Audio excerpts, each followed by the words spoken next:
Саламатсыздарбы? Кутман кеч, урматтуу телекөрүүчүлөр, Коомдук 1-канал жана Ала Тоо 24 кабарлардын жыйынтыкталган топтомун сунуштайт.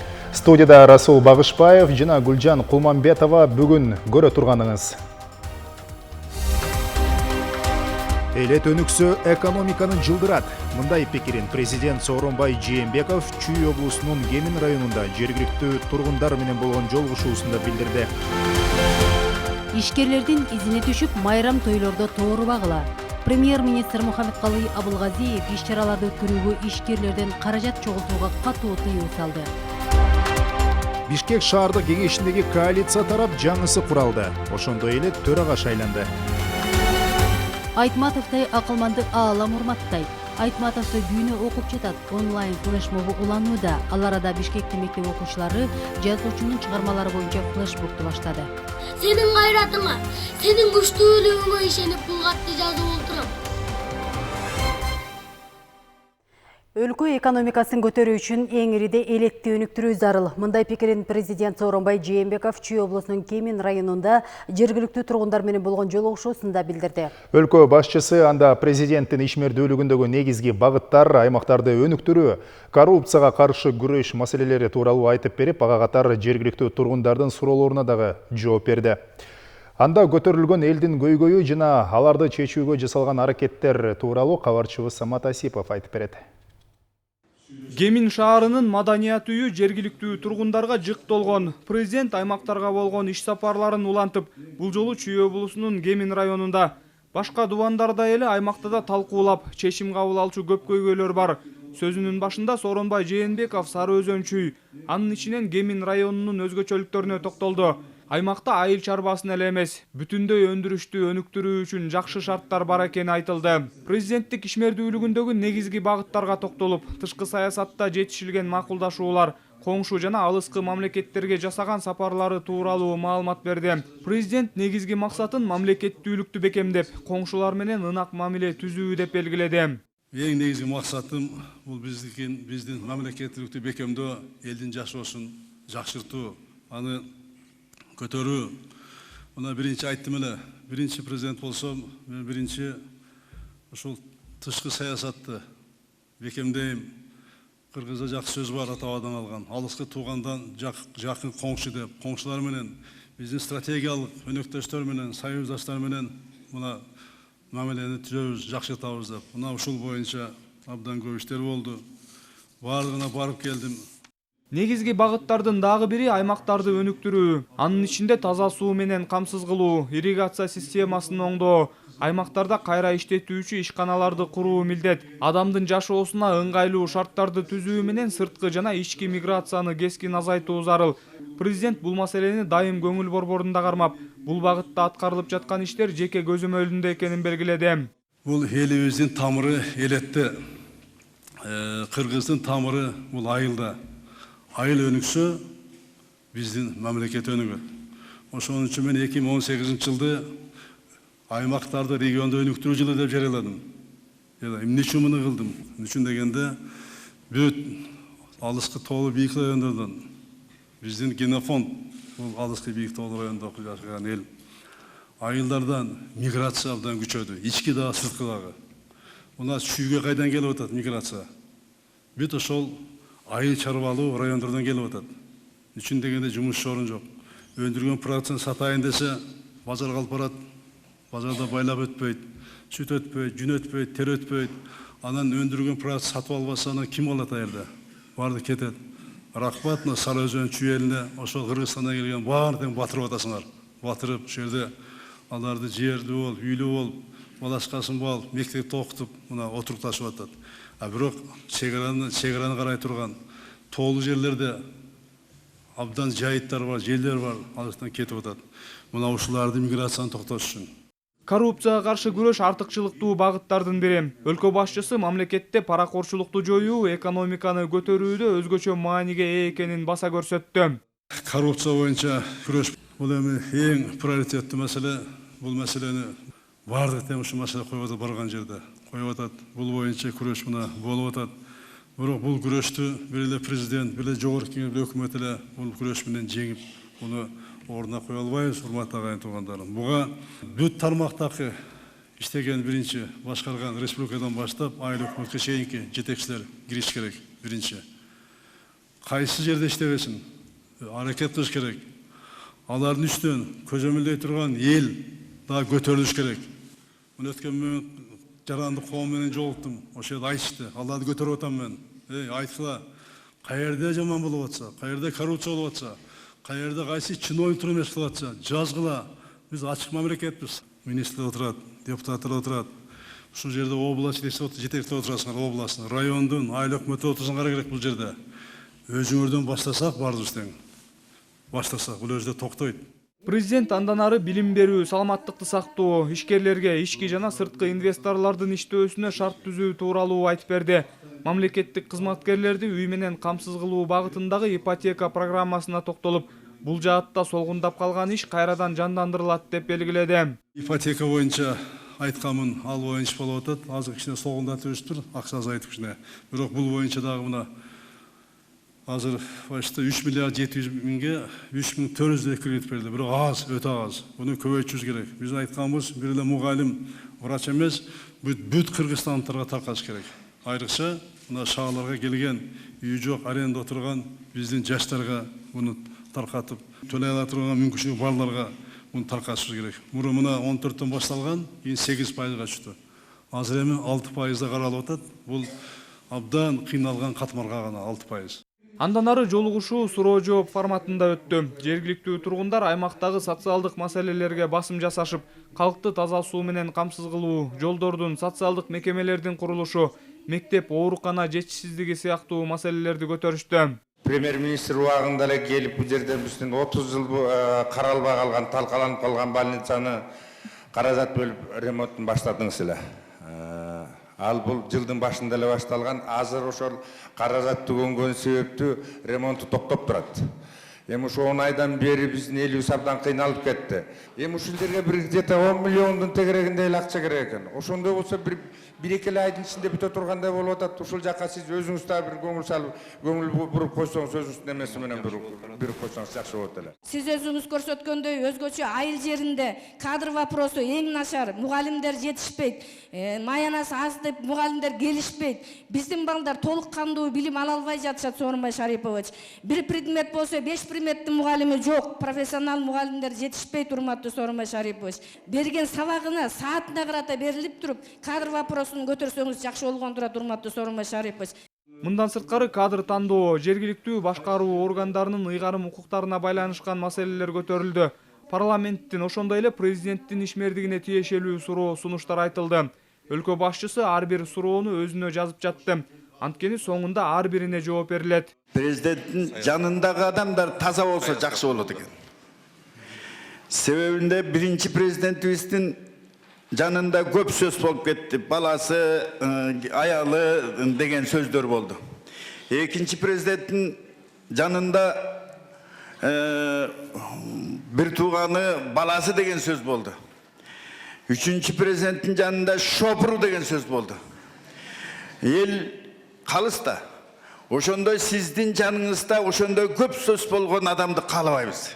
Ошондой эле мыйзамдардын сапатына карата сындар айтылды. Адаттагыдай эле суроо берүүнү каалаган ар бир адамга мүмкүнчүлүк берилип, президент ондогон суроолорду кабыл алды. Мыйзам тууралуу жазылып калган айыл өкмөтүн мына 11 депутатты мына чогулуп алтоосу биригип туруп сүйлөшүп шайлайт. Айыл өкмөттүн буту колу байланганда ал баштыктагы эле нерсе болуп атпайбы? Өз алдынча эчтеке кыла албайт. Мына акимге келет, аким айтат, мындай кыл, тияка барат, айтат.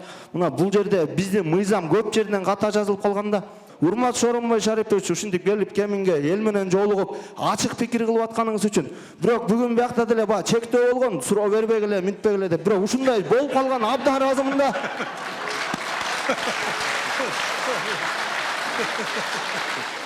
Өлкө башчысы суроолорго жооп берип жатып, алгач билим берүү маселесине, анын ичинен мектеп жетишсиздигине токтолду.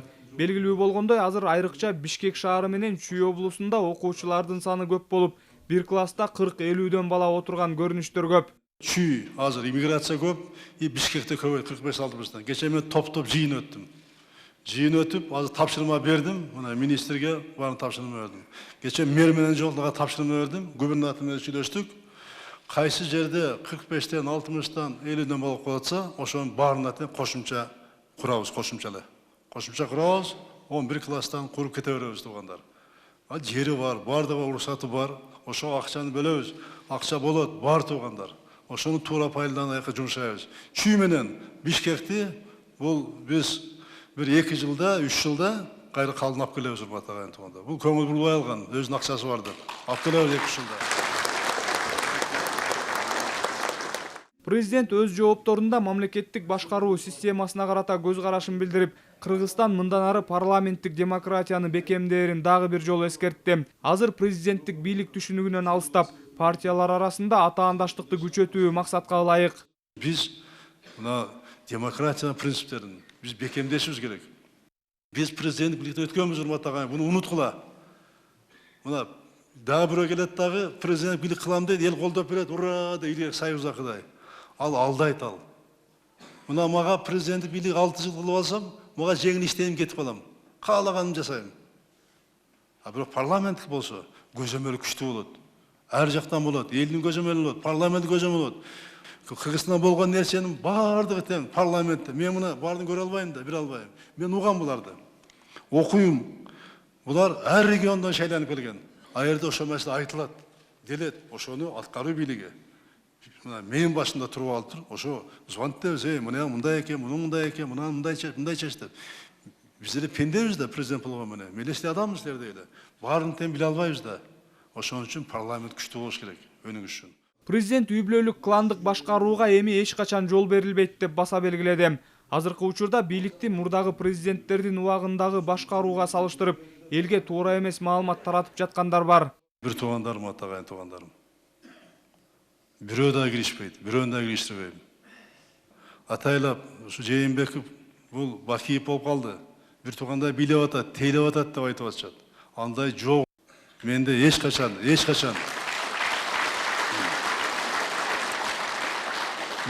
качан үй бүлө башкаруу деген болбойт, бирөөнү кириштирбейм туугандар. Билип калсам, ага катуу чара көрөм, аны бардыгы билет, бир туугандарым да билет, тегерегим да билет. Бирок менде азыр туган көбөйдү, дос көбөйдү, ар жерден чыгып атышат. Мен таанып алганда.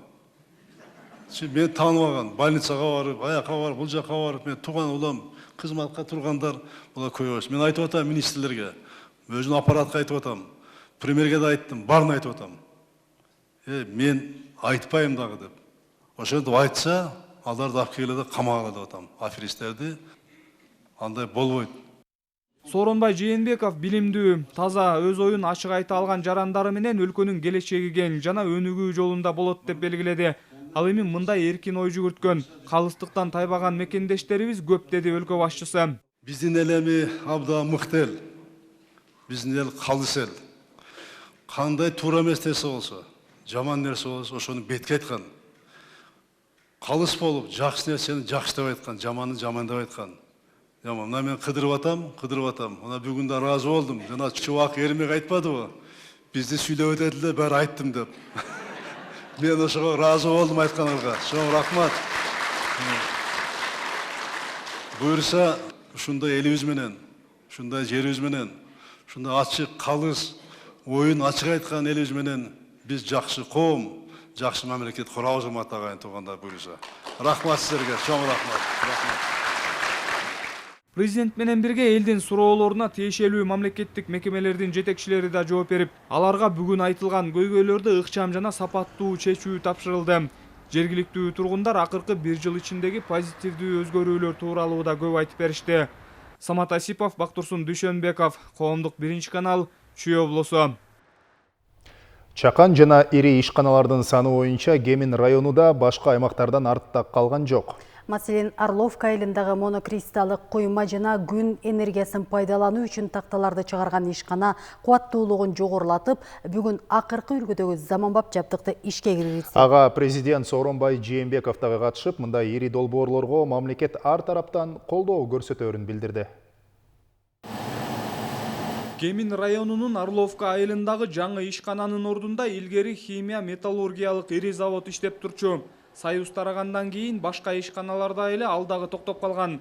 2000-жылдан тарта дүйнөдө күн энергиясын пайдалануу боюнча ири программалар ишке кире баштаган.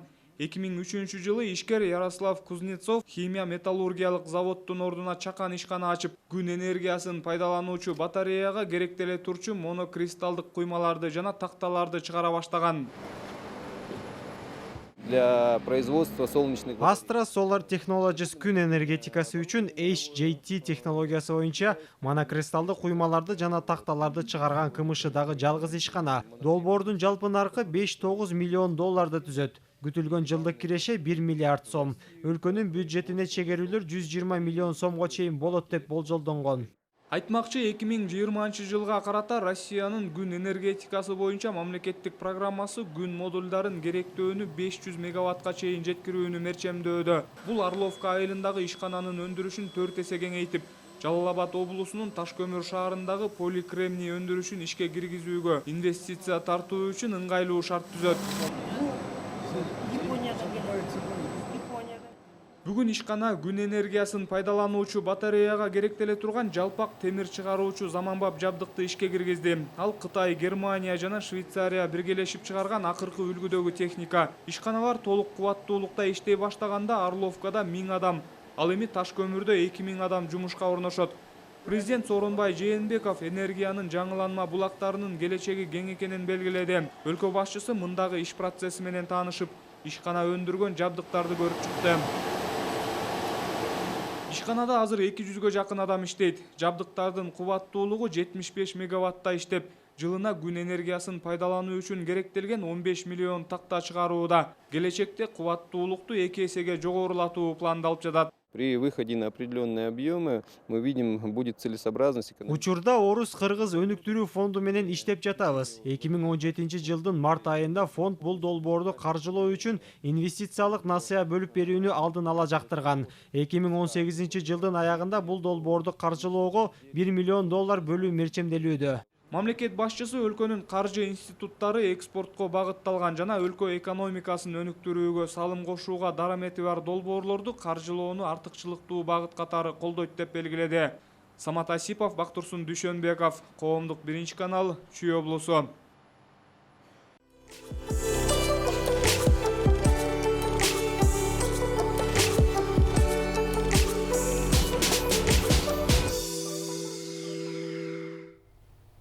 Ысык-Көл облусунда 15 мектеп республикалык бюджеттин эсебинен курулуп жатат. Булардын айрымдарынын курулушу акыркы 10 жылдан бери соңуна чыкпай келүүдө.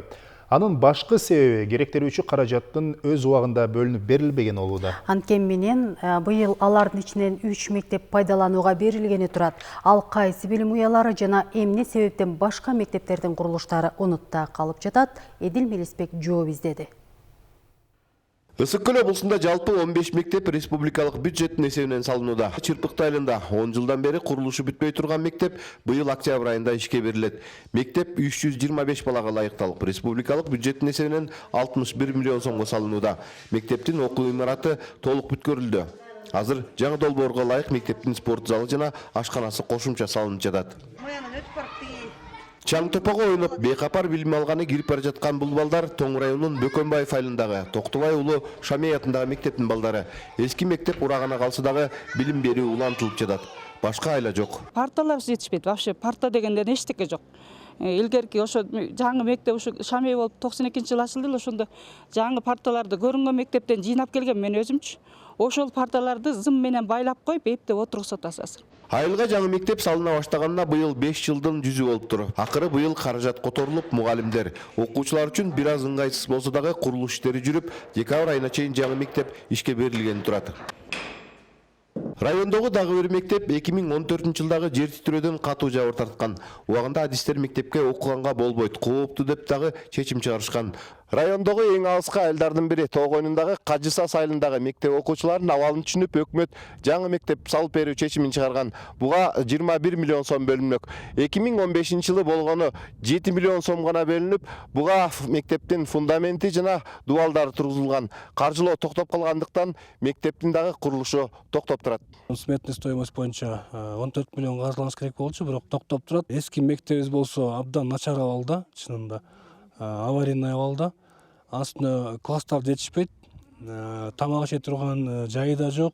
Кудай буйрса бир жакшы чечим болуп, ушул республикалык бюджеттен чечилип жаңы курулуп аткан мектебибиз бүтүп кетсе деген эле ниет. Тоң районунда жалпы 30 мектеп, 6 бала бакча бар. Алардын экөө республикалык бюджеттин эсебинен жаңыдан салынып жатат. Дагы 5 мектеп авариялык абалда турат. Мырзамамбетов мектептери, Кидибаев мектептери ушулардын баары тең ошо капиталдык кайра курууга муктаж. Мунун баарын биз министрликке, билим берүү министрлигине билдирип, авариялык абалда экендиги жөнүндө маалымат бергенбиз. Кажыса сайылы деңиз деңгээлинен 2800 метр бийиктикте жайгашкан. Балдар башка мектепке барып окуганга мүмкүнчүлүк жок. Андыктан элеттиктердин күткөнү аймактарды өнүктүрүү жылында билим уясы салынып калат деп үмүттөрү чоң.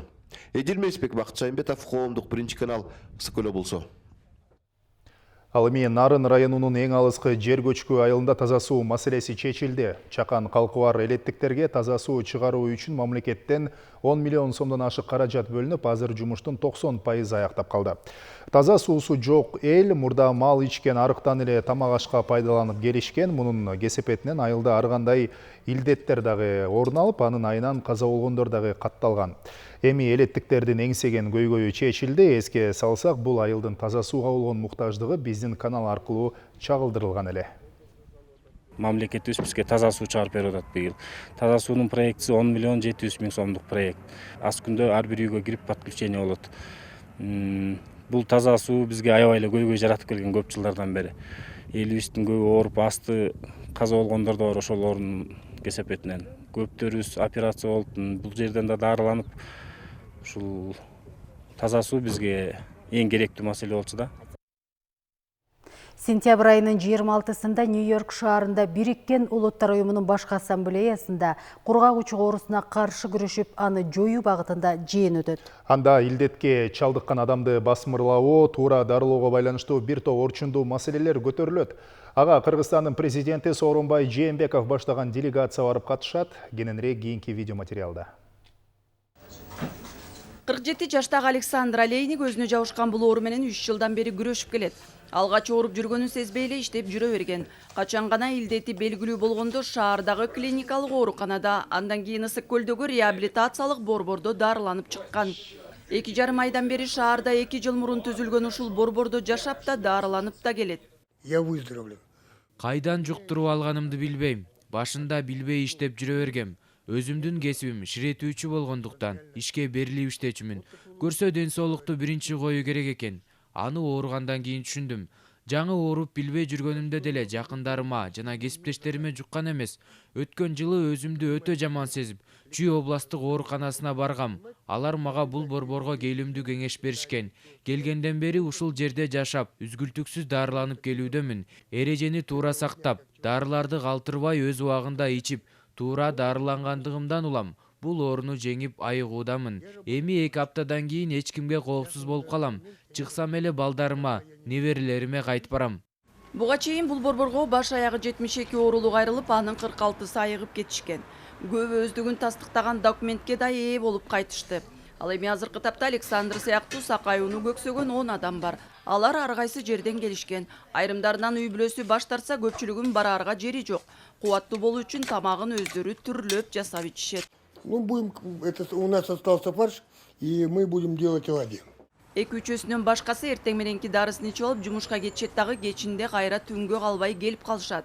Ошо кургак уч менен ооруп калгандан кийин үй бүлөсүнөн кууп чыккан учурлар да болот. Анан бул жерге келгенден кийин үй бүлөсү менен социалдык жумушчулар барып үй бүлөсү менен жолугушуп, аларга түшүндүрүп, кургак учук боюнча маалымат берип, кургак учук кандай жугуу жолдорун баардыгын маалымат берип, алар келип бул жерде алардан хал акыбал сурап, анан дарылоо курсу бүткөндөн кийин кайра үй бүлөгө кайтып барышат да. Эки үчөөсүнүн башкасы эртең мененки дарысын ичип алып жумушка кетишет дагы, кечинде кайра түнгө калбай келип калышат. Алардын баары борбордогулардын катуу көзөмөлүндө. Жакындары жана коомчулук басмырлабайт. Тескерисинче түшүнүү менен жардам кылышса, алар тезирээк сакайып кетишмек. Биздин Кыргызстанда ушу туберкулез боюнча эпидемиологиялык абал туруктуу десек болот. Себеби акыркы 10 жылдын ичинде ушу туберкулездин негизги көрсөткүчтөрү мындай стабилдүү түрдө түшүп атат да. Бул ошо туберкулез оорусуна чалдыккандардын саны, анан туберкулез менен ооругандардын өлүмү акыркы 10 жылдын ичинде стабилдүү түрдө түшүп атат. Тарыхта биринчи жолу бүткүл дүйнөлүк саламаттыкты сактоо уюму тарабынан мына ушул кургак оорусуна олуттуу басым жасалып, алдыдагы 20 жыл ичинде, тагыраак айтканда 2050 жылга карата түп орду менен жок кылууну максат кылышууда. Кыял Шаршеева, Аскар Улан уулу, Коомдук, 1-канал. Президент Сооронбай Жээнбеков 23-27 сентябрь күндөрү Америка Кошмо Штаттарында иш сапар менен болот. Мамлекет башчысы Бириккен Улуттар уюмунун башкы ассамблеясында сүйлөйт. Ошондой эле Нью-Йоркто президенттин катышуусунда бир катар иш-чараларды өткөрүү каралууда. Өлкө жетекчисинин буга чейинки мамлекеттерге жасаган иш сапарлары жемишин берип жаткандыгын айткандар арбын. Бул жолку визит дагы тышкы саясатта олуттуу мааниге ээ. Жакынкы күндөрү дүйнөнүн назары Нью-Йорк шаарына бурулганы турат. Бириккен Улуттар уюмунун бийик трибунасы даражалуу ишмерлерди күтүүдө. Анда сүйлөө мүмкүнчүлүгү президент Сооронбай Жээнбековго мамлекетти башкаруусуна 1 жыл толо электе буйруп отурат. АКШга сапар 23-27 сентябрь күндөрүнө белгиленди. Өлкө жетекчиси башкы ассамблеянын 73 сессиясында Кыргызстандын коомдук саясий, экономикалык турмушундагы өзгөрүүлөр, мамлекеттин багыты, стратегиясы тууралуу маалымат берет. Иш сапарга даярдык көрүп жаткан президенттин аппараты өлкө башчысынын Бириккен Улуттар уюмунда сүйлөй турган сөзү Кыргызстандын позитивдүү аброюн түзүү үчүн маанилүү экенин белгилейт. Эң негизги максаттары биздин президентибиздин Генералдык ассамблеянын катышуусуна булар региондук жана эл аралык мүнөздөгү актуалдуу маселелер боюнча өлкөнүн позициясын жеткирүү, Кыргызстандагы жашаган инсандардын жашоо тиричилигинде тиешелүү болгон реформалар тууралуу дүйнөлүк коомчулукту маалымдар кылуу, Кыргыз Республикасынын улуттук жана эл аралык демилгелерин сунуштоо, эки тараптуу жана көп тараптуу мамилелерди өнүктүрүү. Ошондой эле буунун аянтчасында өлкөнүн кызыкчылыктарын илгелетүү. Мындан сырткары президент Бириккен Улуттар уюмунун аянтчасында уюмдун баш катчысы Антонио Гутерриш жана бир катар мамлекеттердин жетекчилери менен жолугушат. Ошондой эле залкар жазуучу Чыңгыз Айтматовдун 90 жылдыгынын урматына арналган фото көргөзмөгө катышаары күтүлүүдө. Иш сапардын алкагында Европа биримдиги менен бирге уран казуу ишмердиги менен байланышкан коркунучтарды жоюуга арналган иш-чараларды өткөрүү пландалууда. Анда Кыргызстан БУнун башкы ассамблеясынын Борбордук Азияда радиациялык коркунучту болтурбоодо эл аралык коомчулуктун ролу жөнүндө резолюциясын жаңылоо демилгеси менен чыгат.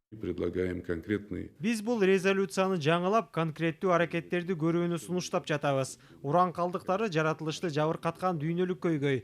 Биз аны жоюуга Борбор Азия боюнча өнөктөштөрүбүздү тартабыз. Ошондой эле донорлук уюмдардын да маселени чечүүгө кызыгуусу артууда. Президенттин АКШга сапары мамлекет үчүн өзгөчө маанилүү экенин айткандары бар. Аны талдоочулар тышкы саясаттагы жетишкендиктерди дагы бир кадам менен толуктоо катары сыпатташат. Буга чейин президент өз ара мамиле солгундап калган Казакстан, Өзбекстан сыяктуу коңшу өлкөлөр менен кызматташтыкты жакшыртып, абалды оңдогонуна маани беришет. Алакага жаракка кеткен кыргыз-түрк мамилеси да жөнгө салынды. Көпчүлүк президенттин Анкарага сапары жемиштүү болуп, ол жолу келди деп эсептешет. Ага эки тараптан кол коюлган документтерди мисал келтиргендер арбын. 3 жылдан бери болбой келген түрк тилдүү мамлекеттердин кызматташтык кеңешинин жыйыны да ийгиликтүү өткөрүлдү. Жыйынга алгачкы жолу Өзбекстан президентинин катышканы. Ал тургай түрк тектүүлөрдү жакын санап алака издеп, Венгриянын премьер-министринин катышуусу маанилүү жеңиш катары бааланды. Апрель айындагы Брюсселге жасалган визиттин алкагында мамлекет башчысы Европа биримдигинин бардык жетекчилери менен жолугушкан. Батыш менен бирге чыгышка болгон сапарда жемишин берди. Президенттин Кытайга жасаган мамлекеттик макамдагы сапарынын алкагында Пекин Кыргызстанга $100 миллион кайтарымсыз каражат бөлгөн. Мындан сырткары негизги өнөктөш болгон Орусияга, Тажикстан, Түркмөнстанга да иш сапарлар уюштурулуп, мамлекет башчысы бардык тараптар менен карым-катышта болуунун жолун издеди. Эми Нью-Йоркто да жолугушуулар күтүлүүдө. 1 жылга жетпей 9 айдын ичинде мында президенттин тышкы саясатын ийгиликтери көп.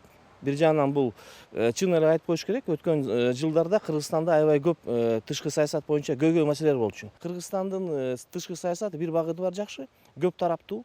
Анан Кыргызстан улуттук кызыгышыбызга карап, ошону чечип атабыз. Бул жакшы жыйынтык. Мамлекет башчысынын жакынкы күндөргө белгиленген иш сапары Нью-Йоркко барып, БУнун башкы ассамблеясынын жыйынына катышуусу менен эле чектелбейт. 27-28 сентябрь күндөрү Тажикстанга барат. Коңшу өлкөнүн президенти КМШнын өлкө башчыларынын саммитине катышууга чакырган. Жыйналыштын жүрүшүндө бир катар документтерге да кол коюлат. Алардын ичинде маданий гуманитардык кызматташтык жаатында ошондой эле КМШ өлкөлөрүнүн мейкиндигинде коопсуздукту камсыздоо чөйрөсүндөгү документтерге дагы кол коюлат.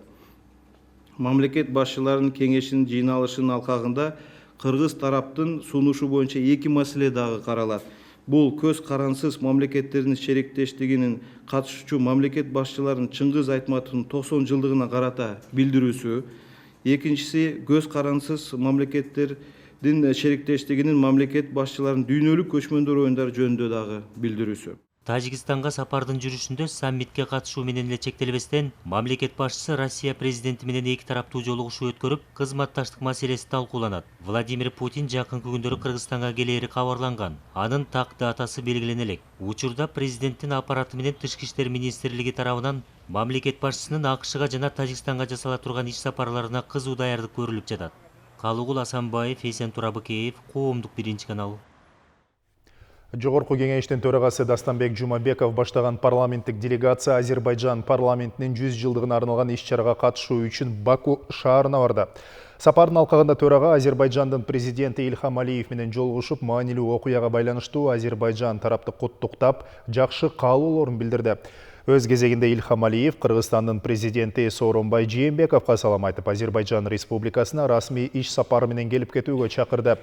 Ошондой эле Дастанбек Жумабеков Азербайжандын улуттук межлисинин төрагасы Октай Асадов менен эки тараптуу жолугушууларды өткөрдү.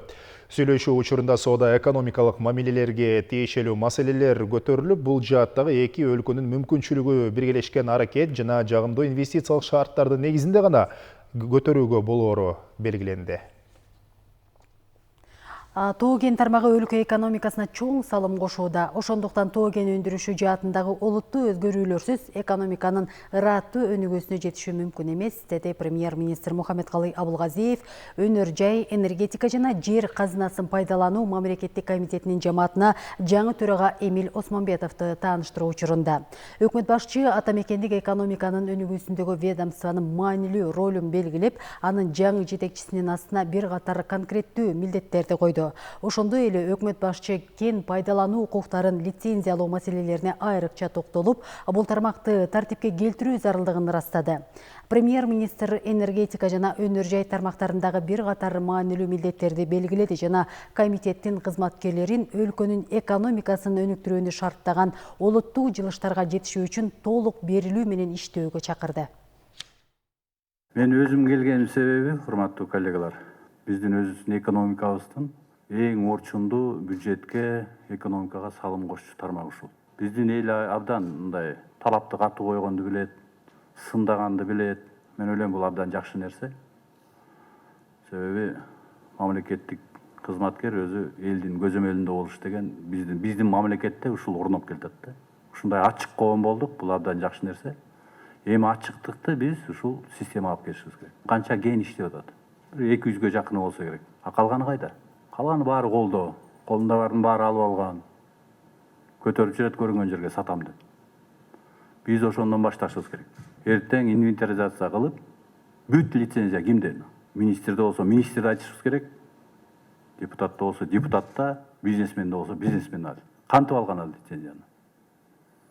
Алсын, бирок жана экинчи, үчүнчү колго өткөргөн механизм токтотушубуз керек да биз. Кендин ээси ким? Бул эл. Элдин атынан өкмөт, мамлекеттик бийлик иштеп атат. Ошол кенди иштетпей, баласына мурас катары калтырам дегендер бар да. Андай болбойт да, биз аны күтпөйбүз. Биздин экономика элибиз күтпөйт.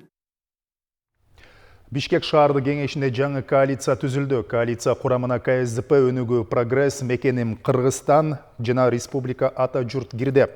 Ал эми Кыргызстан азчылыкта калды. 19 сентябрда КСДП, Өнүгүү Прогресс жана Мекеним Кыргызстан фракциялары көпчүлүк коалициянын курамынан чыгуу тууралуу чечим кабыл алган.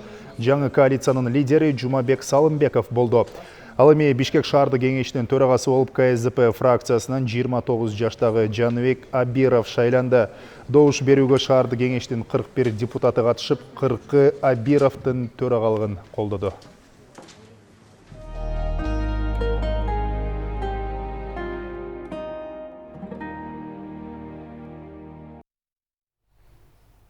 Ноябрдын 12-синен 17-сине чейин Чыңгыз Айтматовдун 90 жылдыгынын урматына эл аралык театр фестиваль өтөт. Ага Кыргызстан, Казакстан, Өзбекстан, Тажикстан, Татарстан сыяктуу 30дан ашык өлкөнүн чыгармачыл топтору катышат. Анда Айтматовдун чыгармаларынын негизинде коюлган спектакльдер элдин назарына сунушталат. Кыргыз улуттук академиялык драма театрынан билдиргендей, Кыргызстандагы бардык театрлардын арасында атайын тандоо өтүп, мыкты делгендери өлкөнүн атынан фестивалга катышмакчы. 1988-89 жылы Айтматовдун 60 жылдыгына карата өткөрүлгөн чоң театр фестивалы дүйнөсүнө Некрошу сыяктуу, Искендер Рыскулов сыяктуу, Алмаз Сарлыкбеков сыяктуу чоң мындай режиссерлорду ачып берген да. Бул фестивалда дагы ойлоп атам, жаңы режиссерлордун жүзүн ачмакчы, спектакльдерин көрүп, элдер бир жакшы дем дух алат го деген ойдомун да. Айтматов темасын улай, ал арада Токтоболот Абдымомунов атындагы Кыргыз улуттук академиялык драма театрында дал ушул улуу жазуучу Чыңгыз Айтматовдун 90 жылдыгын утурлай спектакльдерге даярдыктар жүрүп жатат. Көрүүчүлөргө Айтматовдун кылым карытар бир күн романынын негизинде коюлган пьеса тартууланат. Маалым болгондой, спектакль романдагы орчундуу окуялардын бардыгын камтып, аны толугу менен чагылдырат. Белгилей кетсе, кылым картар бир күн спектакли Чыңгыз Айтматовдун чыгармаларынын негизинде коюлган театрдын репертуарындагы 3-чү спектакль болот. Анын бетачары ноябрь айынын башына мерчемделди. Бул күн мына ушундай окуялар менен эсте калды. Саламатта туруңуздар. Аман туруңуздар.